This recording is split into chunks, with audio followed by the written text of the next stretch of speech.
You were born with individual strengths and a unique purpose. Don't let fears, false beliefs, or life's happenings diminish your influence. It's time to live and lead for impact. Host Kirsten Ross, expert of transformation, will help you defeat the drama and overcome the trauma that can stop you in your tracks. You'll gain focus, find confidence, and take bold action. Unleash passionate, purposeful you. Let's go.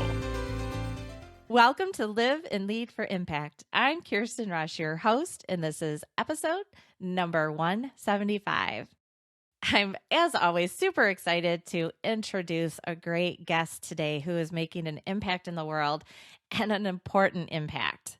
He's helping people with their relationships. So please welcome Shlomo Jesmer.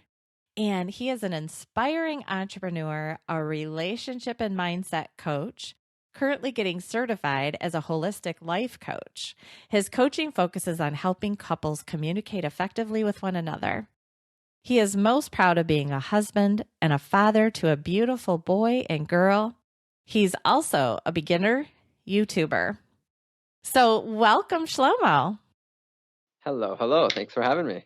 Yeah, thanks so much for coming on. I have to say, I always do a little initial phone conversation or Zoom. We actually get to see each other. And I really loved getting to know Shlomo and his heart and the work that he's doing. And, I can say, I don't know, if you're listening to this while we're still in kind of COVID world, that, wow, relationships, keeping those important relationships healthy is even more important right now. It's always important though, but we are definitely in a time when things have been a little more difficult for some of those relationships overall. So thank you so much. I'm really looking forward to hearing what you're going to share with us today. Awesome. I'm looking forward to. Definitely. Yeah. COVID is definitely a time and that people need help with, no question. Yeah. So tell me a little bit more about your work and what's the impact that you hope to make in the world of relationships? Cool. Okay. So my work is basically one-on-one coaching. We hop on calls. I get to know the couples. I get to know it's generally with one person, one-on-one. If the other couple wants to be involved, we do that as well. And then we just focus on communicating this is something that I think a lot of people miss. This really, all relationships boil down to the communication. Like, this is the number one thing that if you want to have a happy, successful relationship, the communication is really, it should just be your number one focus. Because if you guys are communicating, you could align your expectations, you could align your, you could just work as a team and build that harmony, that connection that you guys want. So we jump on calls. We work. It's a 3-month program, my coaching program. So ultimately, I'm gonna just dump in because I just want to hear the awesome impact that you're helping to make with these couples. So they're gonna be ready to do the work, and I can't emphasize enough. Absolutely, pretty much everything boils down to communication, which should just be data in, data out, but we muck it up, us humans, don't we? But so what is the impact that you're looking to make? So we kind of understand the what, but what's the impact that you are making in the lives of these couples? Okay, so the impact I'm looking to make is, if I'll be honest, it's not just helping couples. It's more of a mission of creating hope for people, helping people believe and see that they have a future where they can be happy, where they, just to be hopeful. That's really my mission, because I don't think, honestly, for me, one of the most powerful words is hope and connection. So that's really my mission. If to sum it up into one word, I want people to walk around feeling hopeful, feeling like they have a future to look forward to. I love that. I love that because hope, if you've been in a challenging relationship, it definitely can feel hopeless at times. And when it's a significant relationship, it can feel like your whole world is turned upside down. Exactly. Exactly. And just to be fair, my wife and I, we had our ups and downs, as every couple um does. And there were times that, like I didn't have hope. I never ever gave up on it. I never gave up on my relationship. And when I went into it, this is 7.5 years ago. And when I went into the relationship, it was like we're making this work. We're committed. But there were times that I was just like, I don't know where to go from here, you know? Um, and that feeling of hopelessness, it's awful. And helping someone feel hope again, feel like there's what to look forward to, it changes the entire perspective on life. And don't you find too that because I know with my work I have found this so often when people are in that place of feeling hopeless or almost without hope, they might still have that glimmer left. But in those Yeah. times, it's so hard to see clearly the path that can get you to what you want. And ultimately, aren't they so often just really quite close? Wow. Yes. Yes. And like a big yes on when you are feeling hopeless, there's no way you see the light at the end of the tunnel. It's like you could be holding on to that little piece of hope that intellectually that there can be a way, Yes. but you don't see it. You don't see it. And I love what you said. It's so close, because I'll tell you how close it is. It's as close as your mouth is to your face. I love that. I was going to say one conversation away sometimes, even if it's Exactly. difficult, but as close as your mouth is to your face. Oh my gosh. Did you just make that up on the fly? Or have you said that before? I did. Oh my gosh. I did as I Keep as I that brushed my one. shoulders off. Keep that one. It's got to go in your profile. I might need to adopt that too. That is brilliant. I really love it because the visual of the face, the mouth, which is where the communication comes from. Oh my gosh, like all the meaning in that. So cool. I love it. Yeah. So yeah, and so I love that you're providing that hope and that path to a better relationship, and it literally is often closer than you think. Now, I personally need to just feel like I have to jump in because, if someone's in a situation where there is verbal or physical or any other kind of abuse, Mm-hmm. that is not what we're talking about here. So I always want to be really careful to, there still can be hope, but keeping yourself physically and emotionally safe is the most important thing. And so the things that we're talking about are in where there is a partnership where both people in that relationship have a vested interest in authentically working to make it better. Yes, 100%. So Be careful. yeah. So I just I just have to throw that No, that's out important. there. That really is important. It's an important thing to note. Because the truth is that when domestic abuse, that is about power, not relationship. And so the rules of relationships in general, like the guiding principles, the guiding, conversation rules, all the tactics, it's all different. So, all right. So I just had to throw in my 2-second little disclaimer about that. So, so what experience, and I think you kind of already touched on this, but I'm going to ask you to dive deeper into that. So what experiences motivate you the most to make your unique impact?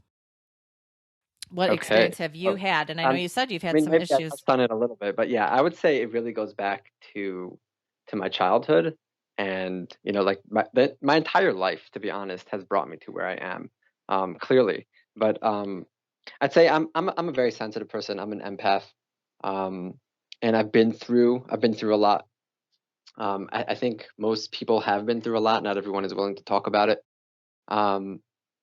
As a child, up until 8th grade, I've been in 5 different schools, and by 8th grade, I dropped out. And then from 8th grade, so that's age 13. From age 13 to 19, I was living my life, partying, drinking, smoking cigarettes, working here and there, just basically really wasting my life, wasting my life away. Now I'm a kid. I'm not holding it against me. Yeah, give But yourself grace. yeah. You're moving forward now. And one thing that really but what this causes to you, and as a kid or a teenager, you're just unaware of this, unless it's brought to your attention and you're willing to hear it. Like I grew up feeling unimportant. I grew up feeling different than everyone.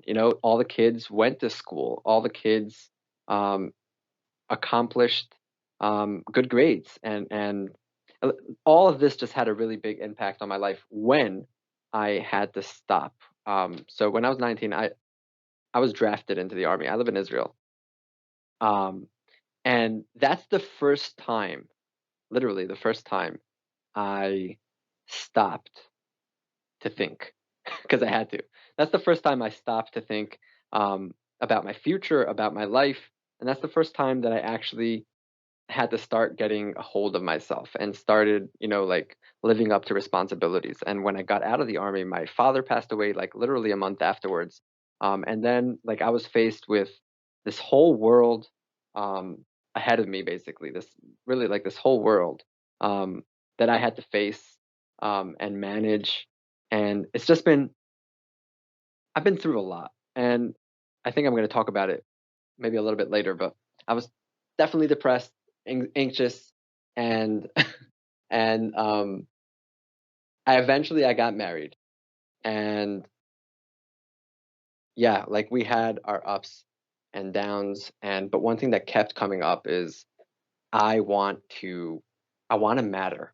Literally, that's the voice. That's the voice that came up. Now, what's important for me to just point out is I matter, you matter, regardless of if you're making a big impact in life or not. It really, you just human beings have intrinsic value, but it's something that was ringing. I really want this. This is something that's so important for me. I want to make an impact. I want to feel like I'm contributing to society. And so I guess a big part of it was to prove to myself, that I am contributing to society. And then like I would speak publicly, and every time I did, people really loved what I said or how I delivered it, and that felt really good, you know. And then from there, it just developed into me wanting to help people, to give people hope, to help people, like feel inspired. So like one of my like the things that I'm really really passionate about is inspiring people. We already talked about this. I love giving people hope. I love watching people feel like, wow, you just lifted, a rock off my shoulders. Um, you just took this off my chest, and that's just something for me that's really really meaningful to me. So I guess it really is, it's not like one thing that happened in my life that I could just say like, yeah, this is what motivated me. And then I have such a unique relationship with my wife, such a special relationship with my wife, and we worked on it. It wasn't, it didn't come to fruition overnight. We really worked on it, and committed to it and invested in it, and we continue to invest in it and to work on it. And I know that like there are so many people out there that don't believe that they can have a happy relationship, um, and that the standard out there, is something less than extraordinary, and it doesn't have to be that way. And I love showing people that they can. Awesome.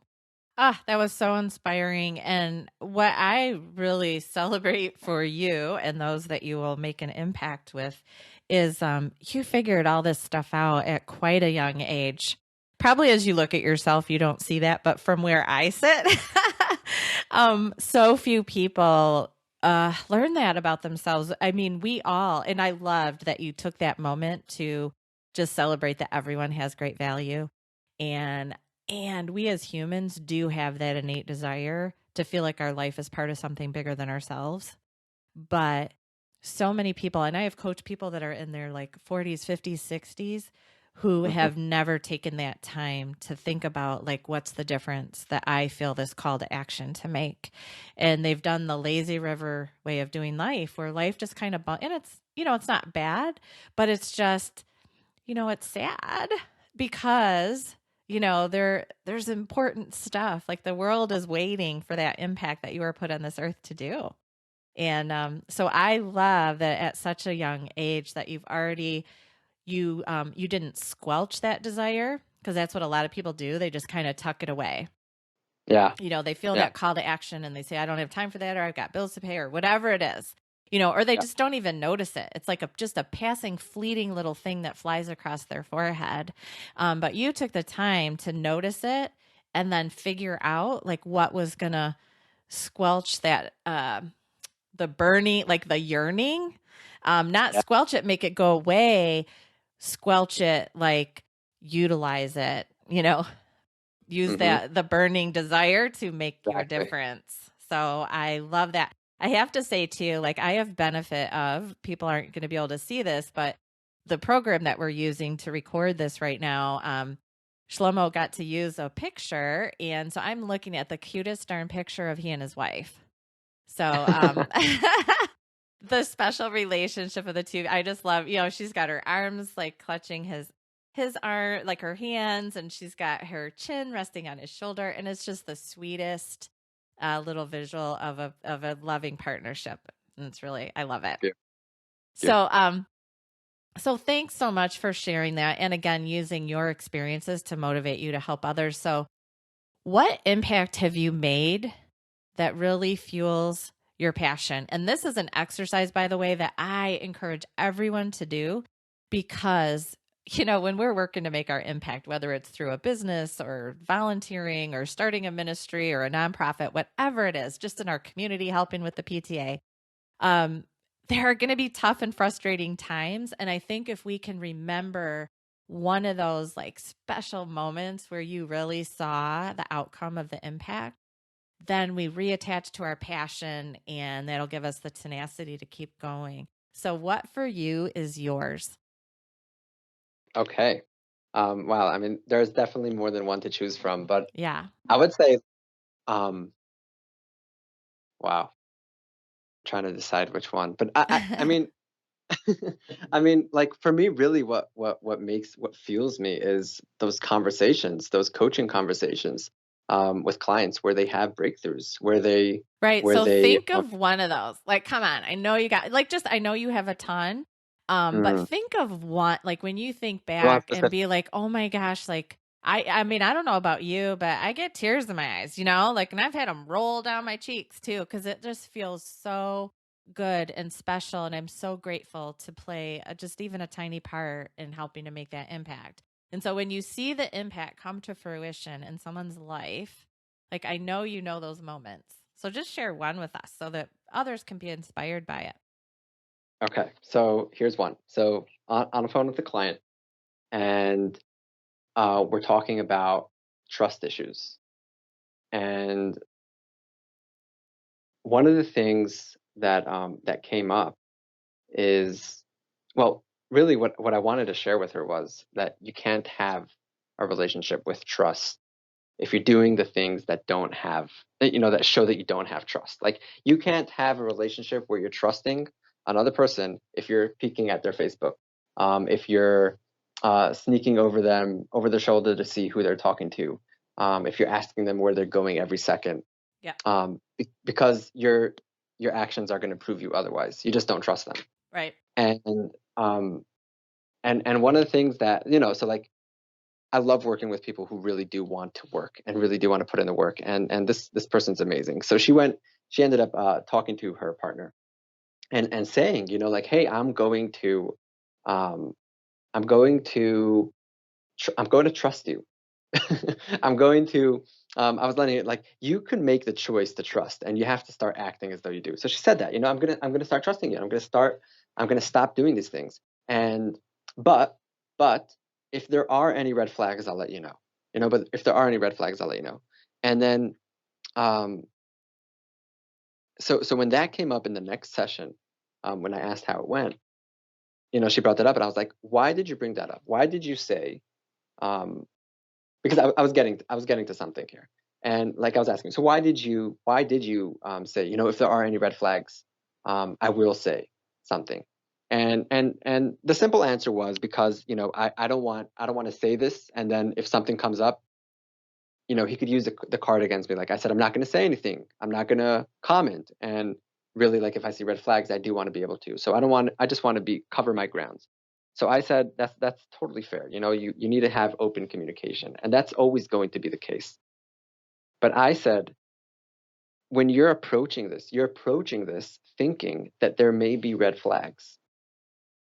And what I want you to believe, okay, and this is something, and this was like an aha moment for her.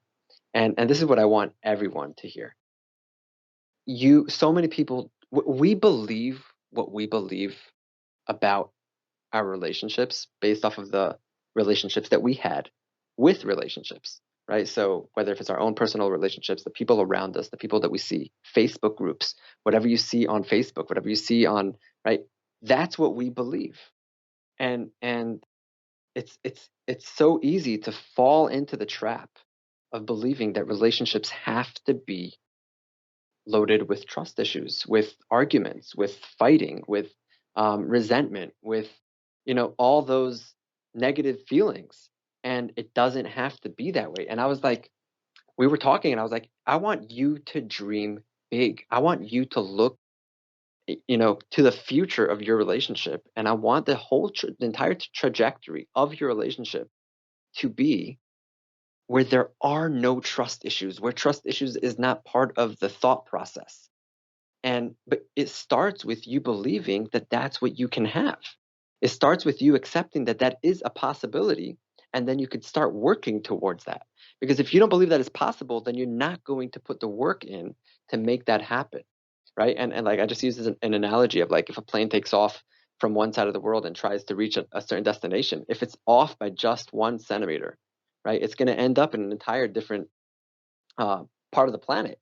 And like you really want to aim when wherever you are in your relationship right now, and if it's at the beginning of the relationship, if you're 10 years in or 20 years in, it doesn't matter. You could start fresh from right where you are and decide that the future is going to be something spectacular. And that was an aha moment, and sharing that and experiencing that was very meaningful for me. Awesome. I love that. So I want to fill in some blanks because I'm assuming that you had done some work with her prior to that to say like he was trustworthy. And I'm just throwing this out for the listeners too. Because I'm assuming that, I just want to make sure they're not thinking like, oh, you just jump right in and just trust and stop checking everything. But like, yeah, you don't want to be in a situation where you feel like you have to check those things. And so look at yourself.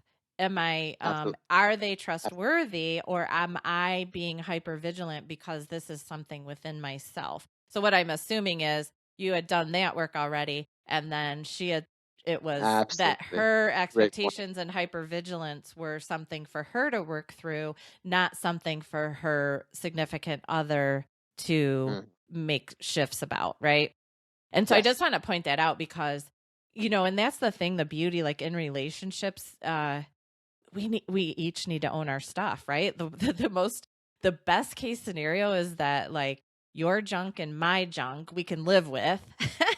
And that we can each own our own junk, and we can talk about it and be real about it and figure out where that line is between a significant other accommodating the other's junk versus the individual who has the junk and the baggage, working through it and not requiring that. And that can be part of the communication, the negotiation about that. So if someone has trust issues just underlying, how much can that significant other accommodate that by being open and like taking all the call, like where is the line that's reasonable, and then negotiating that. And then while the person who is having trust issues with someone who actually is trustworthy is working on their own stuff. Yeah. Well, I think that really the best way to come to an agreement on this is for the couple to discuss it. Yes. But and to come to their own agreement with that. Negotiation. Yes. Yeah, and that's that. Like, I really want to put an emphasis on this. Talk to each other. Yes. Yes. Like, and listen and and show an interest in understanding and working as a team, and you guys can accomplish the world. You can conquer the world together. But you just have to be there to listen and to talk about it. Like so many things, people say, well, what do I do over here? And what about this? Talk it Yeah. out, work it out together. Yeah. Come to align your expectations with one another. Yes. I do want to say though that someone who has trust issues, let's say someone betrayed them, right? Yeah. Let's say even in a relationship right now where their partner betrayed, they experience infidelity and they want to work on trusting again. So the common thing that people do, and this is a big mistake, the common thing that people do is the betrayer now spends the rest of the time trying to convince the betrayed that they are loyal, right? That they are trustworthy. And what ends up happening is it just completely backfires because everything that they do, the betrayed translates, right, subconsciously or consciously, that they are only doing this to convince me that they're trustworthy. And it could go on for a month, for 2 months, for half a year. It doesn't matter. They are only doing this to convince me. So they do not trust. Every action they do is literally feeding the mistrust. And but the problem is, like, the betrayed really regrets, and the betrayer really regrets it, and they really are atoning, and they really are trying to show up in the relationship authentically, but they're not getting any positive feedback. They're not getting, and eventually their love tank, right, their emotional needs, which aren't being met at all at this point, because they're the ones that need to prove themselves, eventually they just break, and eventually the whole thing just falls apart. So that really, the burden can get too great, right? The hoop jumping, I call it, like the showing proof. But I'm going to come back to, and I'm sure you'll agree, that's part of the negotiation too, because of course, the betrayed has to allow for some amount of, like, for a period, right? Some amount of grieving and, and some consequences for the past behavior. But yes, there has to be a negotiation, and at some point, a commitment to a reset on both sides. Yeah. And it really boils down to caring about the other person. Yeah. If you just really care, you will work things out together. Yes. Yep. Yes, absolutely. And so, the betrayer saying, I'm going to give you some space, and I'm going to allow the extra hypervigilance for a bit. But here's what I need from you while you're doing that. I need some positive reinforcement along the way. Beautiful. And then the betrayed, I'm going to feel my feelings, right? They are valid. And so hopefully the betrayer can validate those feelings. They're right to feel that way. But yes, at some point but the continual movement forward and building the trust, being trustworthy, and and ultimately that reset. Love it. So tell me, how do you stay motivated and moving during tough times? Because I know you have them. Every entrepreneur does. Nah, I'm above that. Really? Aw. Yeah. I mean, I'm pretty easygoing on myself. So, like, if I'll have a down day, if it's not something that I have to show up for, I'll just relax. I'll go for a walk. I'll take a hot bath. There's some days I've been to a seminar. This is about almost 10 years ago. And one of the things that they taught me over there, and I really love this, is that there are some days that you need to have non-thinking days. Hey, there are just days where you do not think, you do not plan, you do not think about the future, you don't think about what's going on today, because you're just on that low energy, and all the thoughts are going to be negative. They're just going to be bringing you down, weighing you down. Wait until that day passes. Wait until that low energy stage just goes by, and then you could just be back to yourself. So if it's not something that I'm committed to showing up, like a meeting or something like that, I'll just take it easy. I'll go for a walk, and I'll get some sun, and yeah, that's really what I do. I mean, I'll go for a run. I'll do things that I enjoy. That's I'll awesome. take care of myself. Yeah. And then it just passes. It's really important to remember that bad days pass if you handle them correctly. But if you try to solve or fix the bad day, you'll really just like, it's very possible that you'll just spiral downhill and get stuck in it because there's nothing to fix. You need to let it just slide by. You need to let it pass. Love it. And then get that rejuvenation time, right? And I'm going to add in no guilt, because that's the problem. Too many people, even if they start taking that time, now they're like using up all this energy on guilt or I should be doing. And Yes. so often, yeah, they like, I almost have to and you've probably experienced this too, like when you're telling someone to slow down. Actually, I have a client right now. Hopefully I'm going to hear from her today about this last weekend because she has been wiped out. She's a vice president. She's been working like crazy. Her son is a like big time golfer. And so she's been traveling with him, and I was in a leadership team meeting with her on Zoom the previous week where she looked like she was falling asleep. I was like, "Are you okay?" And she was like, "I'm really not feeling well today." And then I had our individual coaching session this last week, and she still wasn't feeling well. And I was like, "You have to take time out. You have to relax. Do nothing." And she said, "Oh, I feel too much guilt." I'm like, "No, you can't be your best if you are trying to push through this." And the reality is, you can either keep pushing through and your body will tell you when you're going to take the rest, or you can like make it happen when you choose. That will be more convenient and less of an issue to deal with probably. But so and she was fighting me on it, and I kept saying like, "No, do nothing. Like do nothing. And Yes. actually tell your husband to bring the food to you in the room." Like you're not allowed to put anything on but sweats.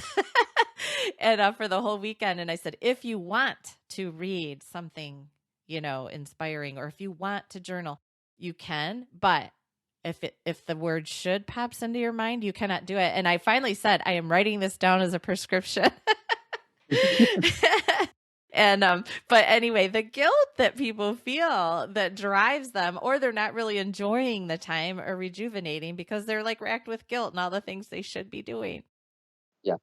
Yes. Very important. And I think to add to that is it's important to not say, no, I'm not feeling guilty, because you are feeling guilty. And You're fighting against it then. exactly. No, accept it. Yeah, I feel guilty right now, and I'm choosing to not feel guilty. Yeah. Right. I have that. But Awesome. it's don't ignore the feeling. Don't pretend it's not there. Oh, that's a good, Just yeah. not to give it power. Yes. Oh, I like that. Yes, you are right. Yes. Because then in the not guilt, there's energy being put towards the guilt. And so, yeah. Okay. Awesome. And sometimes, I don't know, tell me what you think about this, because you might have a different opinion and maybe I'll end up tweaking based on what you say. But so I will literally try to, with a client like that, who's just go, go, go, and so driven, I will try to have them look at the downtime as part of their productivity. And then that can help. Like you need like the book Powerful Engagement, which I love. It's, taking pro athlete concepts and putting them into the business. But like, so the rejuvenation time is like a key part of working at your best. And so do you agree with that, or am I injecting some negativity in there somehow? No, I mean, I think I definitely agree with that, and I think that it's not black and white. Life isn't black and white. You need to sometimes use a little bit of motivation, and then to work towards the ideal where you could just choose not to feel the guilt, But like definitely, it is true. The rest is important. Yeah. We need sleep. Yeah. I'm Jewish, and our day, right? The calendar starts at night, right? Our day starts at night, not at midnight. When sundown goes like Tuesday, sundown is already Wednesday on the Jewish calendar. And the day starts at night. It starts with getting a good night rest, and yeah, I love taking that. care of yourself. Taking care of yourself is so productive. You're not going to be able to help anyone or take care of anyone if you're struggling. Oh, awesome. Wow, I love that. So you have already offered up so many great nuggets for people, But I know you've got at least one more in you here, because my next question is, what words of wisdom do you have for others who want to make their impact? Okay. I would say, look, I know it's scary. I know you have doubts. I know you have fears. But here's the deal. Like, if you do not, and this is true for myself, and this is true for anyone who has this burning passion inside of them to make that impact, this will follow you. Pardon me for the language. This will follow you to the grave if you do not act on it. You will. It's there, and you need to. This is you, and I'll say even more than that. I strongly believe that the way God made us, I'm a strong believer in God, and I believe that the way God made us and the passions that He has given us can be used to do really, really good things in the world. And as far as financial, concerns go, as far as providing for your family, I believe that you are drawn to something that can make you money. I believe that. I believe that that's how God makes us. He makes us in a way that we can go do something that we love, that we're good at, that we're passionate about, and still provide our family with everything that they need. So I just feel like, go do it. Go do it. It's not going to be easier if you don't face the fear, and find out that there's nothing really there but fear. That's what I would say. I love all that. Wow. So awesome. I am laughing at myself. So, anyone who knows me right now knows that I'm just a huge fan of ClubHouse. And Shlomo and I have connected on there now. And on ClubHouse, if you're not on ClubHouse, when someone is saying something good, you click your microphone off and on, and that means applause. And I am so missing my microphone right now to be able to click on and off so that you can see how excited I am about what you're saying.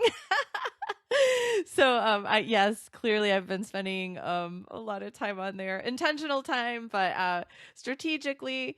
But how funny! I wanted to be clicking my microphone on and off like throughout this entire interview. So thank you so much. Like, you amaze me. You have such insight, such wisdom. I'm feeling like the old.